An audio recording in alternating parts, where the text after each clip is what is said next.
ને એવું બધું કરશું. એવું છે.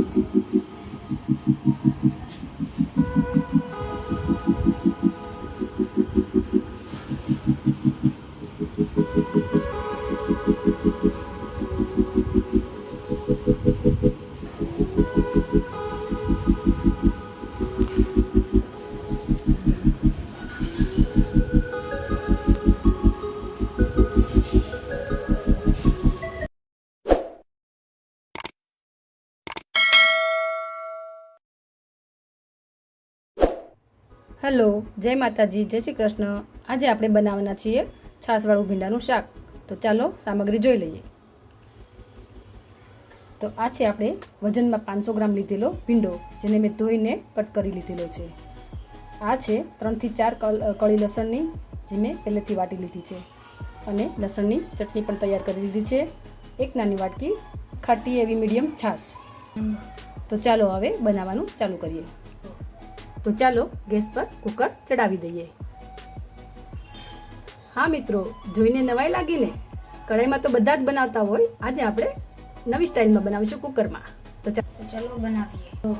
તો ચાલો આપણે તેમાં તેલ નાખી દઈએ. તેલ આપણે 3 થી 4 પાવડા નાખવાનું છે. આ શાકમાં તેલ થોડું ચડિયાતું હોય છે. તો હવે આપણું તેલ ગરમ થઈ ગયું છે. તો હવે તેમાં અડધી ચમચી હિંગ નાખીશું. 3 થી 4 કળી વાટેલી લસણ નાખીશું. આ શાક ખૂબ જ ઓછા સમયમાં અને ઓછી સામગ્રી સાથે તૈયાર થાય છે. લસણને થોડી વાર તેલમાં સતળાવા દઈશું. જો મિત્રો તમને આ મારી રેસીપી ગમે તો લાઈક, શેર અને સબસ્ક્રાઈબ તો બનતા હે ના બોસ. અને હા, બેલ આઇકન બટન પ્રેસ કરવાનું ભૂલતા નહીં, જેથી મારી નવી રેસીપી તમારા સુધી પહોંચી શકે. તો જુઓ, આપણું લસણ પણ તેલમાં સરસ એવું સતળાઈ ગયું છે. તો હવે તેમાં અડધી ચમચી હળદર નાખીશું. હવે તેમાં આપણે કટ કરેલો ભીંડો એડ કરી દઈશું અને તેને સારી રીતે હલાવીને મિક્સ કરી દઈશું. અને તેને મીડિયમ તાપે થોડી વારે વચ્ચે હલાવતા રહીશું.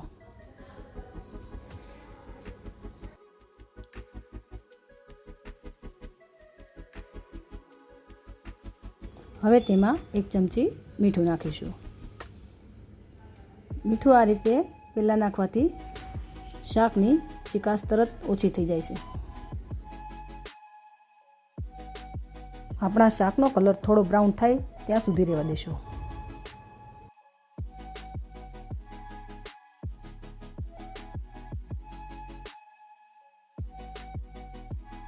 જો આપણે શાકને થોડું બ્રાઉન થવા દેશું તો આપણું શાક ખાતી વખતે ચીકાશવાળું બિલકુલ નથી લાગતું.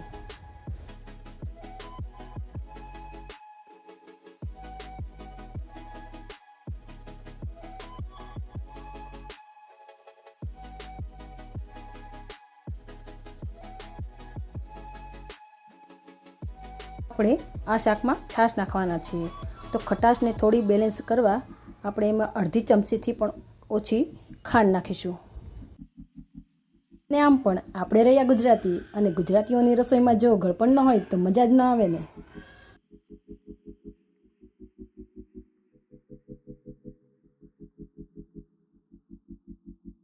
આપણે તેમાં 1 મોટી ચમચી લસણની ચટણી નાખીશું, જે મેં ઘરે તૈયાર કરેલી છે. અને 1 ચમચી ધાણા જીરું નાખીશું. પછી એકાદ મિનિટ એને રહેવા દઈશું. જો તમારે લસણવાળી ચટણીની રેસીપી જોતી હોય તો મને કમેન્ટ બોક્સમાં કમેન્ટ જરૂરથી કરજો.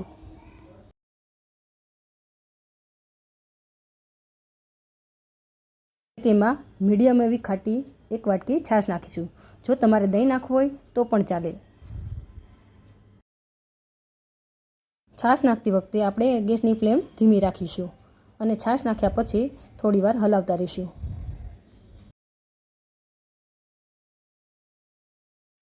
હું આ શાકમાં વધારે રસો રાખવા માટે થોડું પાણી પણ નાખી રહી છું. જો તમારે ખાલી છાશમાં બનાવવું હોય તો પણ બનાવી શકાય.